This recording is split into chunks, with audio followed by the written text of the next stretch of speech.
Tania nasko pemana sotang kuno ada uyeloku berai name ku besarane nasa gitu me berantang kena uasan ye pangarodun kena mararang kuno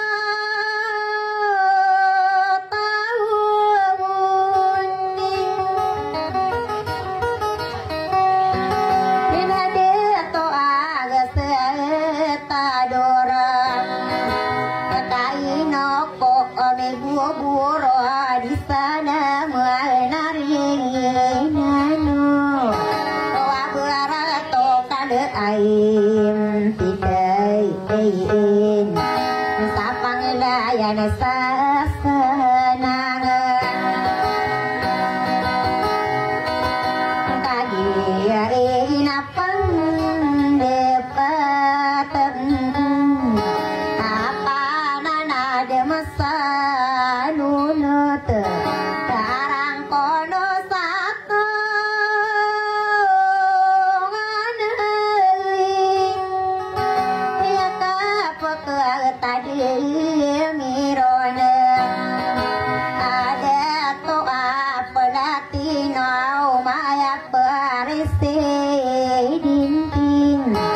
sapare kowensi ya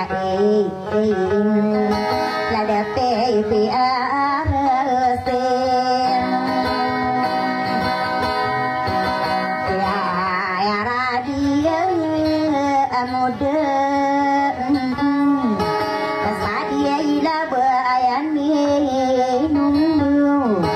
kawaya ayunan dituang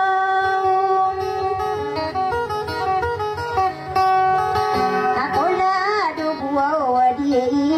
tarang sana dewa aku berlindung aku beranggai sireman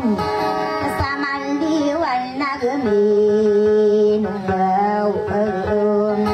bilang ini pagayone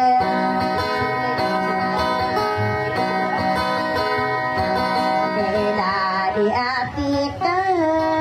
aulin tengah berisa pantara kurematan tengah geradu witasiruman sama dewa nagami numbo nana lokasaka nasia loko berang ayaden sokon terawole pareko awin seien yala detuna insirum wapiri bengana ulan sambela satang kirian kakak gila danian si bae mona uraya pamili adi detom waate rosalindai rakyat sotoro wogenem kenapa para bendian besar apa kedia mudian satau waktu rugen mata wata para tempu watau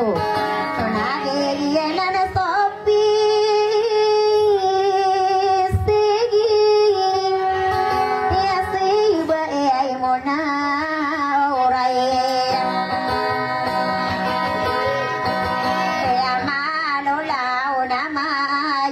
nama sakawa ma arunode ama dengar ini aku mi pendoa uluna iyan enak salah kau di sana kau enak pakai rigi nakun bola do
Thank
you.